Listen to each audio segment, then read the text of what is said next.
Marcel Gauchet, j'aime bien cette phrase de Michel Foucault qui disait les commencements sont obscurs, et c'est vrai que c'est toujours un peu bizarre de demander à un auteur comment vous êtes devenu ce que vous êtes devenu.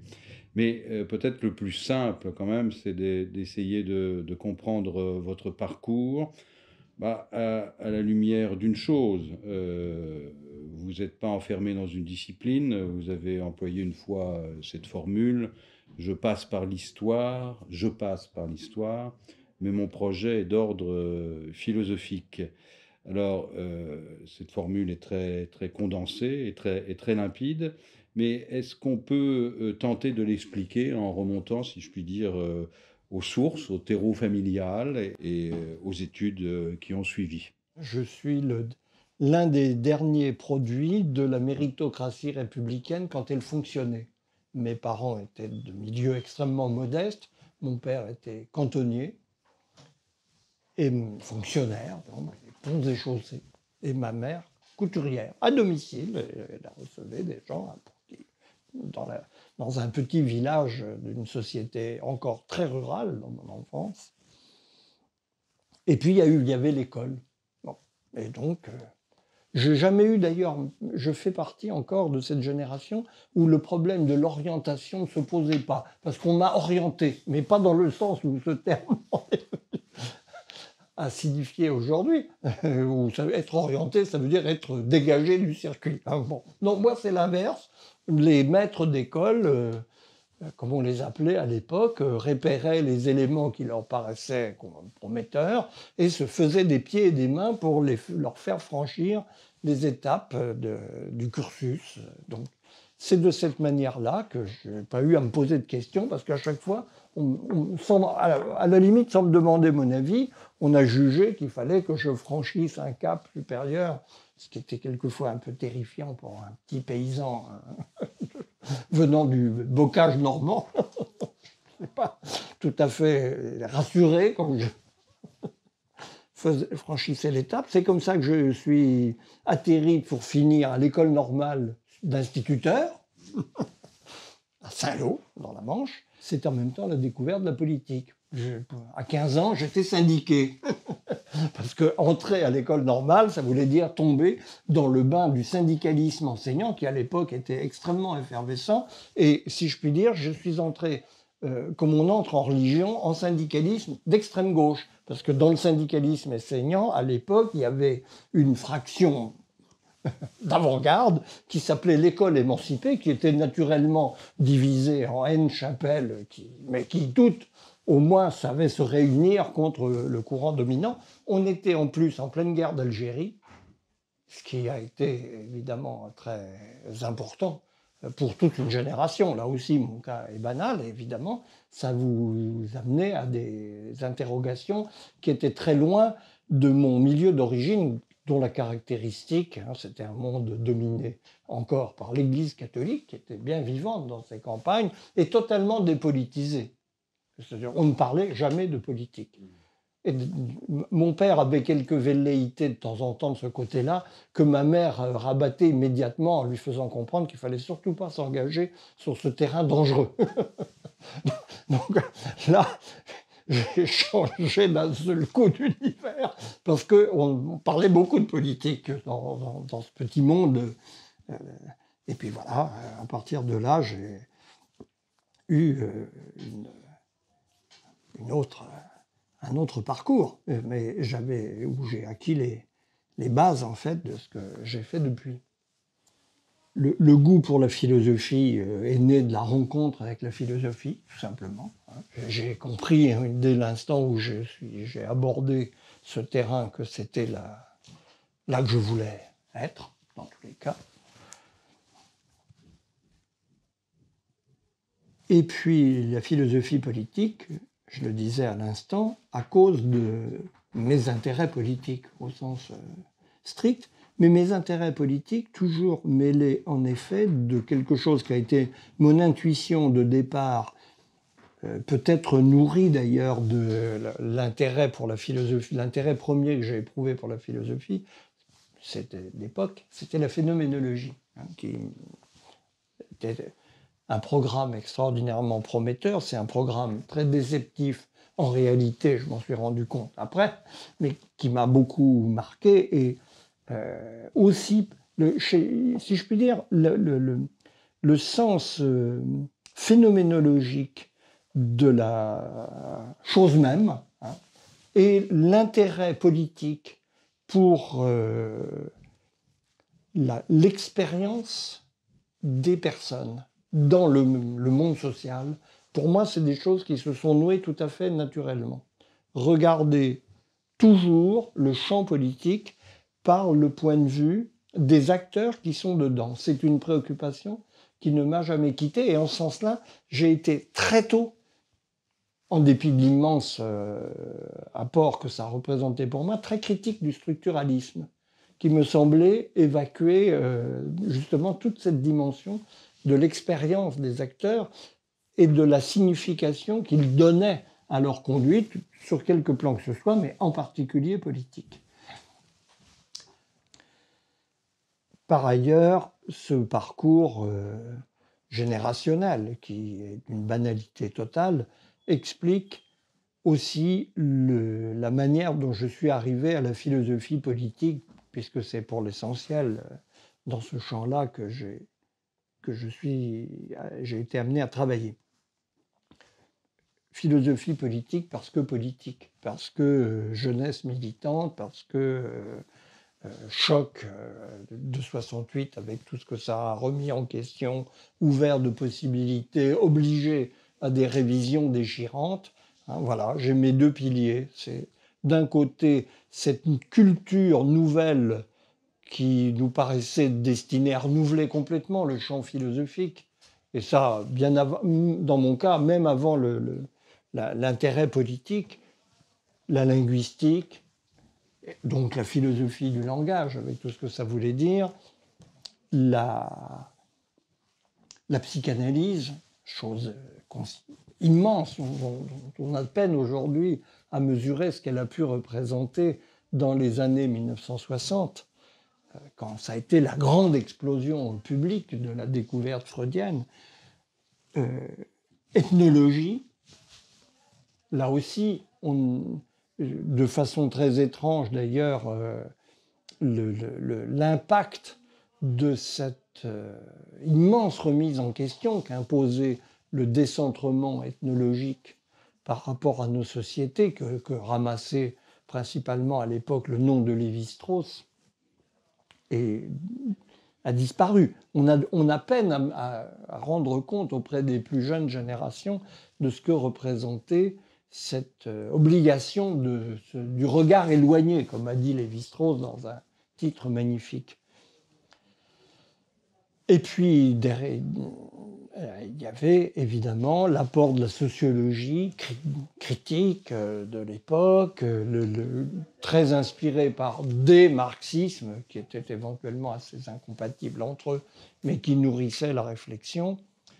Vous mettez tout ça ensemble, ça compose un paysage dont je me suis totalement nourri, encore une fois en faisant le travail ensuite de relecture, de réappropriation, de reconsidération de tout ce qu'on pouvait faire avec ça. Mais ça a donné ce style qui est aujourd'hui où le pouvoir disciplinaire s'est restauré et où les cadres sont devenus beaucoup plus rigides, un peu difficile à justifier, mais qui était banal au départ, où il s'agissait justement de croiser des regards sur l'ensemble des phénomènes humains et sociaux. Je suis resté totalement fidèle à cette inspiration. Et le moment le plus déterminant a été venu du croisement de cette pluridisciplinarité, comme on le disait à l'époque, d'un mot qui aujourd'hui sonne très ringard, qui a quand même fait des effets. Le croisement, le moment déterminant, ça a été l'injection de cette culture-là dans la préoccupation politique, qui est venue là aussi de 68 et de ses suites. Mais il y a eu aussi, à côté de ces conséquences pratiques, un travail proprement philosophique, dont toute une génération qu'on a appelée après la génération antitotalitaire, qui est en fait un succédané de la génération de mai 68, ou d'une partie d'entre elles, qui a continué un travail de réflexion dans lequel je me suis complètement inscrit. Et quel était le problème pour cette génération? Il était double. C'était d'un côté assumer les conséquences pratiques au-delà du communisme institutionnel qu'à l'époque le poids du Parti communiste français symbolisait, assumer la réalité des régimes qui s'étaient instaurés au titre du socialisme dit réel. L'Union soviétique au premier chef, mais aussi la Chine, puisque le problème du maoïsme, pour cette génération 68, a été extrêmement important. Et sur le plan fondamental, sur le plan proprement philosophique, la question, c'était l'explication avec le marxisme. Et au fond, je peux dire, tout ce que j'ai fait est le produit d'une explication prolongée avec le marxisme. La philosophie politique, justement, pour moi, ça a été la découverte assez déchirante, d'ailleurs, dans les lendemains de 68, contre ce qui était la pente générale de ce qu'on appelait le gauchisme, et qu'on appelle toujours d'ailleurs le gauchisme à l'époque, c'est-à-dire tous les courants critiques du communisme institutionnel. Au fond, pour la Vulgate, très enracinée, c'était qu'il s'agissait de dévoiement de l'idée socialiste dont l'œuvre de Marx paraissait une sorte de garance intellectuelle trahie par des gens qui l'avaient mal lu, pas lu, ou qui en faisaient un usage détourné. Pour moi, le moment crucial, ça a été la prise de conscience, où j'ai d'ailleurs eu sur ce terrain des apports décisifs, ceux de ce qui s'appelait encore à l'époque, on savait ce que ça voulait dire, le groupe Socialisme Barbarie, qui était dissous, mais qui gardait une espèce de figure, Claude Lefort, dont j'ai bénéficié de l'enseignement et qui a été tout à fait déterminant pour moi, et Castoriadis, que je lisais sous pseudonymes divers et variés, parce qu'il n'avait pas encore fait son outing. Ses fonctions le lui interdisaient, tout simplement. Mais qui m'ont justement mis sur la piste de ce que je crois avoir peut-être interprété plus radicalement qu'eux, et ça a été l'objet de discussions à partir du moment où j'ai eu à les connaître personnellement, le lien intime entre la pensée de Marx et les lectures totalitaires qui en ont résulté historiquement.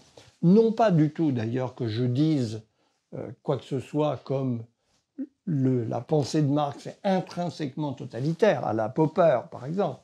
Je ne crois pas que ce soit vrai, puisque entre Marx et le totalitarisme stalinien, il y a un intermédiaire théorique déterminant qui est Lénine et le léninisme. Mais Lénine n'a pas travaillé à partir de rien, et si nuancé qu'on doit être dans la lecture de Marx, il est clair qu'il y a un lien génétique, à mes yeux, entre ce qui s'est passé au nom du marxisme et la pensée de Marx. On ne peut pas le séparer. Donc, la question, c'était comment sortir du marxisme. Et c'est la raison pour laquelle je suis tombé dans l'histoire, si je puis dire. Parce que, au fond, il s'est posé une alternative à cette génération. C'est ou bien on admettait que Marx, au fond, avait donné une théorie de l'histoire puissante et presque insurmontable, auquel cas, quand on refusait d'assumer les conséquences politiques, on décrétait l'histoire sans intérêt, il fallait d'une certaine manière sortir de l'histoire et du cadre de pensée historique. C'est au fond ce qu'a été l'option postmoderne. Il faut sortir de ce cadre de réflexion et s'y prendre autrement. Ou bien, la voie que j'ai choisie, c'est la tentative, que j'espère réussie, de battre le marxisme sur son propre terrain, c'est-à-dire la vision de l'histoire des sociétés humaines qu'il propose. Ça a été l'option dans laquelle je me suis d'autant plus engagé que il m'a paru tout de suite, mais je crois que là aussi c'était dans l'air, l'apport de l'ethnologie, justement, l'apport de la réflexion issue de l'étude de ces sociétés que finalement les pensées de l'histoire du XIXe siècle ne connaissaient pas ou dont est donné des représentations totalement caricaturales. Cet apport-là permettait de se donner une autre image de ce qu'avait été le cours de l'aventure humaine. Et là, la personne qui a été pour moi illuminante par son œuvre, c'est Pierre Clastres, qui a ouvert une piste, un regard sur ces sociétés du passé le plus profond auxquelles nous puissions accéder, absolument clarificateur par rapport à ce qui était le schéma dominant dans lequel le marxisme s'inscrivait en plein, c'est-à-dire le schéma d'un développement historique, au fond, de l'histoire humaine, à partir de prémices sommaires, conduisant par paliers, stades bien connus, le féodalisme, etc., au capitalisme tel que nous le connaissions. Et c'est ça qui m'a fait donc avancer dans cette direction de comprendre autrement l'histoire humaine avec, qui plus est, la préoccupation de garder le fil politique de cette histoire, qui était le parent pauvre du marxisme. Le politique était renvoyé du côté de la superstructure. Donc, oui, j'avais un petit intérêt de le situer, mais il n'y avait rien de déterminant de ce côté-là, puisque tout se passait du côté des forces productives, du mode de production, des rapports de production. L'apport de l'ethnologie, l'identification de ce facteur politique que les faits totalitaires mettaient en pleine lumière et dont le marxisme était incapable de rendre compte, parce que c'était ça, quand même, la grande épreuve intellectuelle. Est-ce que le marxisme peut rendre compte du régime qui s'est instauré en Russie ou en Chine, sans parler des moindres, des plus petits poissons? À l'évidence, non. Alors il y avait toutes les tentatives pour nous expliquer l'état ouvrier dégénéré, cher aux trotskistes, et diverses variantes sur la même thématique, mais qui n'aboutissaient à rien de significatif. Donc le politique, l'histoire, l'incorporation dans l'histoire de l'expérience des sociétés premières, enfin celles en tout cas que nous pouvons connaître comme premières, au travers des quelques traces qu'elles ont laissées, et des communautés encore vivantes qui en donnent une idée, le tout sans perdre de vue le fil conducteur fourni par l'expérience des acteurs. Et c'est en prenant très exactement ce fil conducteur que j'en suis arrivé au problème de la religion. Alors, s'il y a une chose à laquelle je ne m'attendais pas dans ma vie, quand j'avais 20 ans, c'était un jour d'avoir à me plonger dans l'histoire des religions. Je partageais, et mon milieu, en plus d'enseignant d'origine, mon milieu enseignant d'origine, se caractérisait par un anticléricalisme de combat assez ferme. On n'était pas très porté sur la métaphysique et sur le cléricalisme, encore moins. Eh bien oui, mais en dépit de ce préjugé très contraire, quand on étudie les sociétés du passé et qu'on essaye de comprendre ce que les gens ont dans la tête pour vivre ces sociétés-là, comment ils font, avec quels repères ils s'organisent, comment ils ont un axe d'existence qui leur est fourni par ce cadre rituel, symbolique, religieux, on s'aperçoit que c'est quelque chose de déterminant et que là encore, le marxisme était complètement incapable d'expliquer, sinon par des doctrines grotesques du genre l'opium du peuple, qui peut avoir sa petite part de vérité, c'est pas totalement absurde, mais quand à l'échelle du phénomène humain et de ce que ça représente de temporalité, d'expression culturelle, c'est un peu court. C'est un peu court. Et j'ai eu, mais là, mes deux objets, si je puis dire. Hein.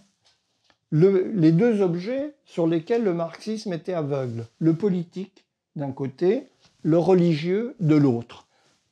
En combinant ces deux facteurs et en les remettant dans une histoire, il m'a paru qu'on avait une clé de lecture de ce qu'est la condition humaine comme condition politique, condition historique, qui changeait tout par rapport à cet enseignement premier dans lequel j'avais plongé avec une passion.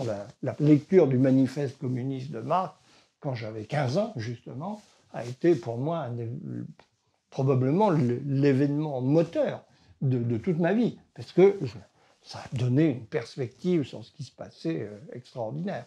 Mais après, il a fallu la dépasser.